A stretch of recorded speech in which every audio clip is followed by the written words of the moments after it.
Hi hello friends, ಎಲ್ರಿಗೂ ನಮಸ್ಕಾರ. ಎಲ್ಲರೂ ಹೇಗಿದ್ದೀರಾ? ಎಲ್ಲರೂ ಚೆನ್ನಾಗಿದ್ದೀರಾ ಅಂತ ಅಂದ್ಕೊಂಡಿದ್ದೀವಿ. ಬನ್ನಿ, ಇವತ್ತಿನ ವಿಡಿಯೋದಲ್ಲಿ ಎಲ್ಲರೂ ತುಂಬ ಇಷ್ಟಪಟ್ಟು ಕುಡಿಯುವಂತಹ ಒಂದು ಮಸಾಲೆ ಟೀನ ಯಾವ ರೀತಿ ಮಾಡೋದು ಮತ್ತು ಅದಕ್ಕೆ ಬೇಕಾಗಿರೋ ಪದಾರ್ಥಗಳೇನು ಹಾಗೂ ಮಾಡೋ ರೀತಿ ಹೇಗೆ ಅನ್ನೋದ್ರ ಬಗ್ಗೆ ಈ ವಿಡಿಯೋದಲ್ಲಿ ನಿಮಗೆ ಸಂಪೂರ್ಣವಾಗಿ ತಿಳಿಸ್ಕೊಡ್ತಾ ಇದ್ದೀವಿ. ಅದಕ್ಕಿಂತ ಮುಂಚೆ ಯಾರಾದರೂ ನಮ್ಮ ಚಾನಲ್ನ ಹೊಸದಾಗಿ ನೋಡ್ತಾ ಇತ್ತು ಅಂತಂತಂದರೆ ಸಬ್ಸ್ಕ್ರೈಬ್ ಮಾಡ್ಕೊಳ್ಳಿ, ಹಾಗೆ ನಮ್ಮ ಪೇಜನ್ನು ಒಂದು ಲೈಕ್ ಮಾಡಿ, ಹಾಗೆ ಶೇರ್ ಕೂಡ ಮಾಡಿ. ಬನ್ನಿ ಈಗ ಮಾಡೋ ವಿಧಾನ ಹೇಗೆ ಅನ್ನೋದ್ರ ಬಗ್ಗೆ ತಿಳ್ಕೊಳ್ಳೋಣ.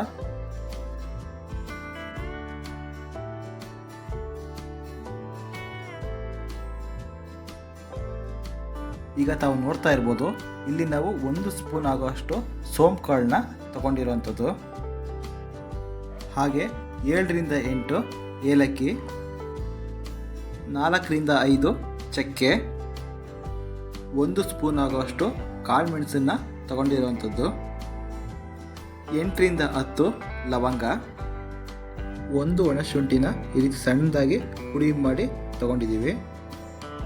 ಫ್ಲೇವರ್ಗೋಸ್ಕರ ಒಂದು 10 ತುಳಸಿ ಎಲೆನ ಈ ರೀತಿ ಕಟ್ ಮಾಡಿ ತಗೊಂಡಿದ್ದೀವಿ.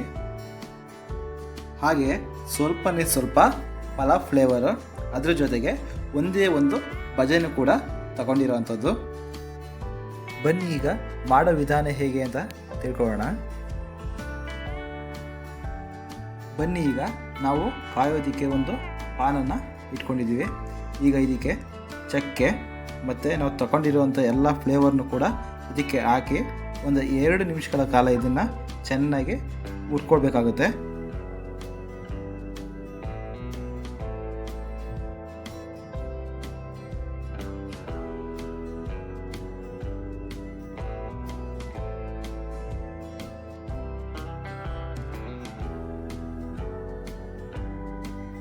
ನೀವೀಗ ನೋಡ್ತಾ ಇರ್ಬೋದು, ನಾವು ಒಂದು ಬಜೆ ತಗೊಂಡಿದ್ವಲ್ಲ, ಅದನ್ನು ಈ ರೀತಿ ಸಣ್ಣದಾಗಿ ಕುಟ್ಟಿ ಪುಡಿ ಮಾಡಿ ತಗೊಂಡಿದ್ದೀವಿ. ಈಗ ಇದನ್ನೆಲ್ಲ ಒಂದು 2 ನಿಮಿಷಗಳ ಕಾಲ ಲೋ ಫ್ಲೇಮಲ್ಲಿ ಇದನ್ನೆಲ್ಲ ಫ್ರೈ ಮಾಡ್ಕೋಬೇಕಾಗುತ್ತೆ.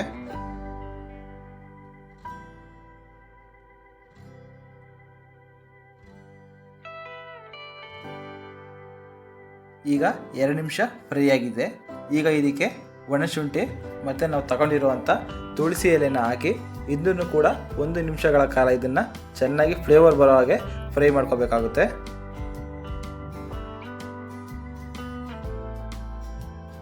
ಈಗ 1 ನಿಮಿಷ ಇದು ಫ್ರೈ ಆಗಿದೆ.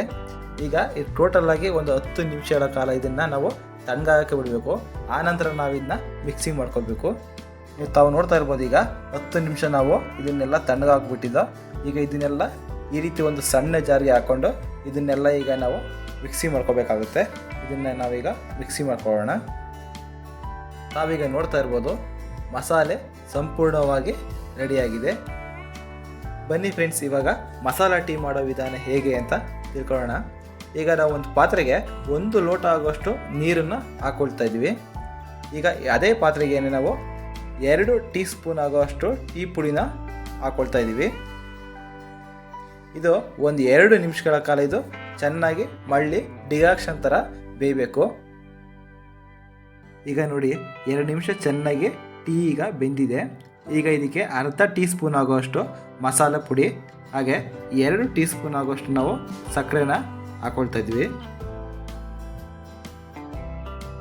ಹಾಗೆ ನಾವು ಇಲ್ಲಿ 1 ಲೋಟ ಆಗುವಷ್ಟು ಹಾಲನ್ನು ಕೂಡ ಹಾಕ್ಕೊಳ್ತಾ ಇದ್ದೀವಿ. ಈಗ ಇದು ಒಂದು 2 ನಿಮಿಷ ಮಳಬೇಕಾಗುತ್ತೆ. ಫ್ರೆಂಡ್ಸ್, ನೀವೀಗ ನೋಡ್ತಾ ಇರ್ಬೋದು, ಒಂದು 2 ನಿಮಿಷಗಳ ಕಾಲ ಟೀ ಚೆನ್ನಾಗಿ ಮಳ್ಳಿದೆ.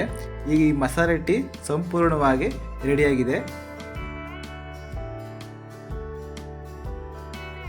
ಬನ್ನಿ ಫ್ರೆಂಡ್ಸ್, ತುಂಬ ರುಚಿಕರವಾದಂಥ ಮತ್ತು ಆರೋಗ್ಯಕರವಾದಂತಹ ಮಸಾಲೆ ಟೀ ರೆಡಿಯಾಗಿದೆ.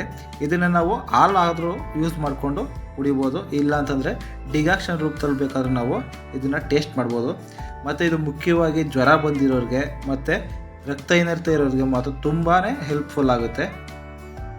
ಆರೋಗ್ಯಕರವಾದಂತಹ ಮಸಾಲೆ ಟೀ ಯಾವ ರೀತಿ ರೆಡಿಯಾಗಿದೆ ಅಂತ ತಾವು ನೋಡಿದ್ರಲ್ಲ. ಈ ರೆಸಿಪಿ ನಿಮಗೆ ಇಷ್ಟ ಆಗಿದರೆ ಒಂದು ಲೈಕ್ ಮಾಡಿ, ಹಾಗೆ ಶೇರ್ ಮಾಡಿ. ನಿಮ್ಮ ಏನೇ ಒಪಿನಿಯನ್ ಇದ್ದರೂ ಈ ಕಮೆಂಟ್ ಮೂಲಕ ನಿಮ್ಮ ಅಭಿಪ್ರಾಯನ ತಿಳಿಸಿ. Thank you.